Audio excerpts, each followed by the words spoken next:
Chapter 8. The Arch of the Crusades. What shall we call the 12th century? Let us call it the Arch of the Crusades. What were they? Does anyone ask?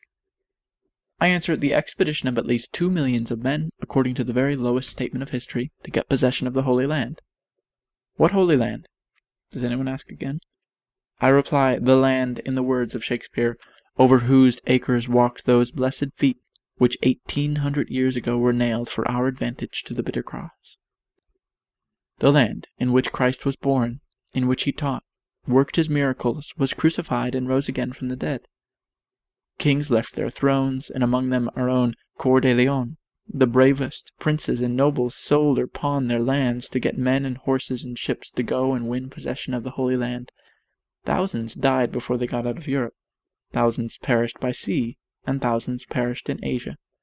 But they won possession of Jerusalem, and had possession of it for 88 years, as a petty, barren Christian kingdom, for Crusader kings took their titles from it. The great soul that kept up this enthusiasm for the Crusades was doubtless St. Bernard. But men must have believed that Jesus Christ lived in Palestine, taught and wrought his miracles there, was crucified and rose again from the dead there, or they would not have spilt their own blood and wasted their wealth on these crusades.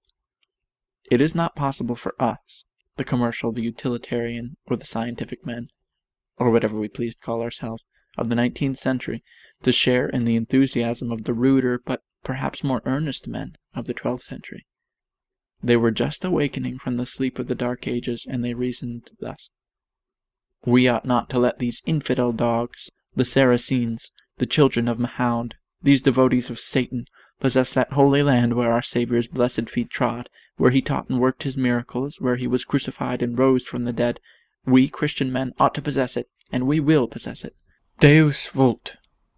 God wills it, shouted Pope Urban. It is good and right and holy, affirmed St. Bernard. And his word was saintly law, even above the word of any pope, and band after band went on the vain errand of subduing the Holy Land. It was not vain in another sense, for the energetic passing to and fro among the peoples of different countries of Europe and the peoples of Asia and Africa as well resulted in the laying of broad foundations for the future civilization of Europe.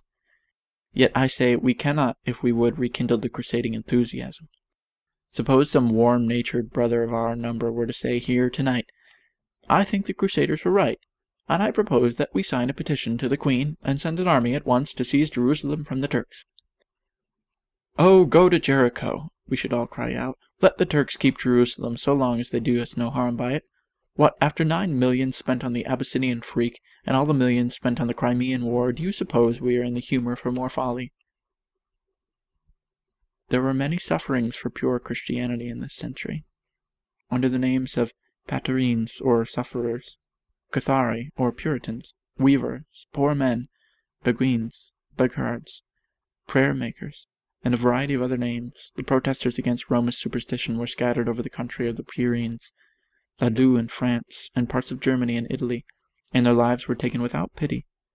The fearful Inquisition was at last organized against heresy, and for many long years ran its hideous race of cruelty.